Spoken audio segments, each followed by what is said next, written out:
किसान नेता राकेश टिकैत का ऐलान, आंदोलन अक्टूबर तक खत्म नहीं होगा। अक्टूबर में किसान देश भर में 40 लाख ट्रैक्टर से निकालेंगे रैली।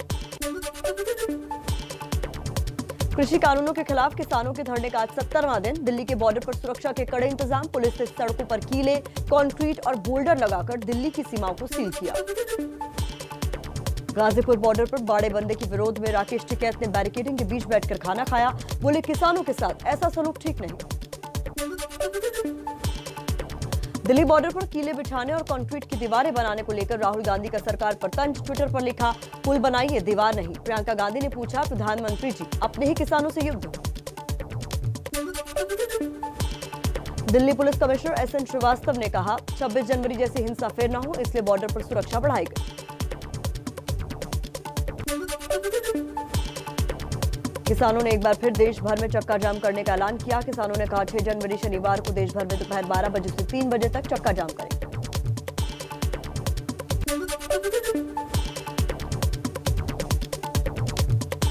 आम आदमी पार्टी के सांसद संजय सिंह ने राज्यसभा में कार्यस्थगन का नोटिस दिया है। किसानों के धरने और कृषि कानूनों पर चर्चा कराने की मांग। किसान आंदोलन को लेकर मंगलवार को संसद में जमकर हंगामा हुआ। लोकसभा राज्यसभा की कार्रवाई आज तक के लिए स्थगित करनी पड़ी। दिल्ली के सीएम से मिले संयुक्त किसान मोर्चा के नेता। दिल्ली की जेलों में बंद आंदोलनकारियों की रिहाई और लापता युवकों का मुद्दा उठाया। केजरीवाल ने भी हर संभव मदद का भरोसा दिया। पंजाब के सीएम अमरिंदर सिंह की बुलाई सर्वदलीय बैठक में किसानों के समर्थन में कई प्रस्ताव पास। सरकार से तीनों कृषि कानूनों को वापस लेने, एमएसपी की गारंटी भी देने और आंदोलनकारियों की रिहाई की मांग की गई। पंजाब सरकार विधानसभा में फिर से केंद्र के कृषि कानूनों के खिलाफ प्रस्ताव लाएगी। पंजाब का सर्वदलीय प्रतिनिधिमंडल जल्द पीएम मोदी से मुलाकात भी करेगा। हरियाणा सरकार ने कैथल, पानीपत, जींद, रोहतक, चरखी, दादरी, सोनीपत और झज्जर में एसएमएस और इंटरनेट सेवा पर आज शाम 5 बजे तक के लिए रोक बढ़ाई। दिल्ली के गाजीपुर बॉर्डर जाकर शिवसेना सांसद संजय राउत ने किसान नेता राकेश टिकैत से मुलाकात की। कहा, किसानों से बात करे सरकार। दिल्ली में 26 जनवरी के दिन हिंसा फैलाने के आरोप में गिरफ्तार लोगों की रिहाई की मांग वाली याचिका हाईकोर्ट ने खारिज की। जींद के कंडेला गांव में आज किसानों की महापंचायत। भारतीय किसान यूनियन के नेता राकेश टिकैत भी इसमें शामिल होंगे। ट्रैक्टर रैली में हिंसा पर आज सुप्रीम कोर्ट में सुनवाई। याचिकाओं में साजिश की जांच की मांग की गई है। चलिए किसान आंदोलन के कुछ और खबरों का रुख कर लेते हैं फटाफट अंदाज में। सरकार से संवाद के ऑफर पर किसान मोर्चा ने ऐलान किया। कहा, उत्पीड़न बंद होने और हिरासत में लिए गए किसानों की रिहाई तक औपचारिक बातचीत नहीं होगी। कृषि राज्य मंत्री कैलाश चौधरी ने फिर दिया किसानों को भरोसा। बोले, किसी की भी 1 इंच जमीन नहीं जाएगी, ऐसा हुआ तो छोड़ दूंगा राज्य। लोकसभा में आंदोलन के दौरान किसानों की मौत पर बोली सरकार, पुलिस और कानून व्यवस्था राज्य का विषय, केंद्र ने उठाए आवश्यक कदम। ट्रैक्टर रैली में हिंसा भड़काने के आरोपी दीप सिद्धू का अब तक नहीं मिला सुराग।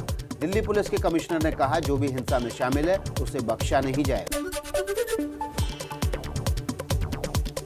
लाल किला हिंसा की जांच तेज। 50 से ज्यादा उपद्रवियों की पहचान, 10 से ज्यादा की तस्वीर जारी की। 14 ट्रैक्टर भी जब्त।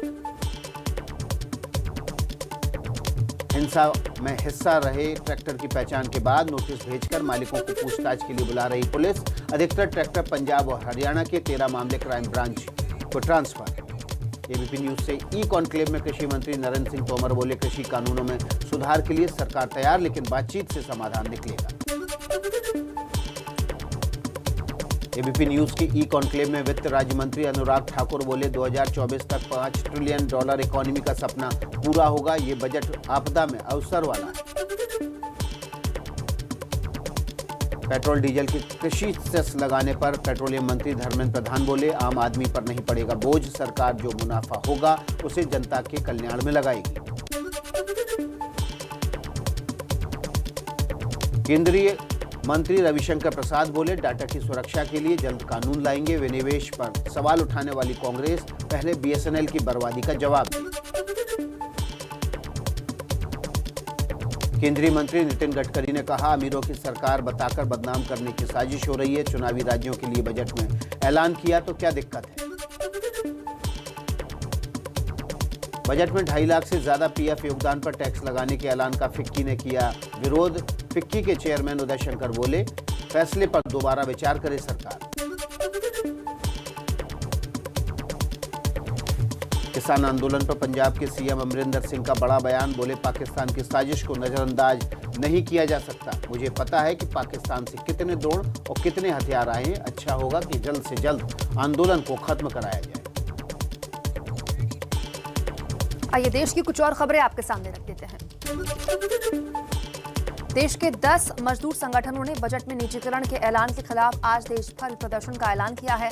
श्रम कानूनों में संशोधनों को रद्द करने और गरीब मजदूरों को खाद्य सुरक्षा देने की मांग। प्रधानमंत्री नरेंद्र मोदी की अध्यक्षता में आज केंद्रीय कैबिनेट की बैठक दोपहर 2:15 बजे वीडियो कॉन्फ्रेंसिंग के जरिए मीटिंग होगी। ओबीसी क्रीमी लेयर में आय सीमा बढ़ाने पर सरकार कर रही है विचार। लोकसभा सांसद टीआर बालू के सवाल पर सामाजिक अधिकारिता मंत्रालय ने जवाब। कांग्रेस नेता कांतिलाल भूरिया का राम मंदिर चंदे पर विवादित बयान। कहा, बीजेपी के नेता दिन में चंदा मांगते हैं, रात में शराब पीते हैं, बाद में सफाई की। कोरोना के कारण देश की जनगणना का प्रथम चरण और एनपीआर अपडेशन स्थगित। गृह राज्य मंत्री नित्यानंद राय ने लोकसभा में जानकारी दी। केंद्रीय मंत्री गिरिराज सिंह का ममता बनर्जी पर तीखा हमला। ममता दीदी का तांडव जिन्ना से भी ज्यादा है। बंगाल को अब बीजेपी की जरूरत है। बंगाल में ममता को झटके पर झटका। डायमंड हार्बर से टीएमसी के बागी विधायक दीपक हल्दर ने भी थामा बीजेपी का दामन। पश्चिम बंगाल के अलीपुरद्वार जिले में अनोखे अंदाज में देखी ममता बनर्जी। सामूहिक विवाह कार्यक्रम में कलाकारों के साथ डांस किया। पश्चिम बंगाल चुनाव की तैयारियों को लेकर बंगाल बीजेपी कोर ग्रुप की बैठक हुई। 6 फरवरी को जेपी नड्डा परिवर्तन यात्रा की शुरुआत करने वाले हैं। 11 फरवरी को अमित शाह की कूच बिहार में रैली है। कोलकाता के पूर्व मेयर शोभिन चैटर्जी ने गर्लफ्रेंड वैसाखी के साथ रोड शो किया। हाल ही में टीएमसी छोड़ बीजेपी में शामिल हुए हैं। पश्चिम बंगाल के बराईपुर की रैली में राजीव बनर्जी का ममता पर हमला। बोले, दीदी बंगाली और पहाड़ी का मुद्दा छोड़ सांप्रदायिकता का जहर फैला रही है।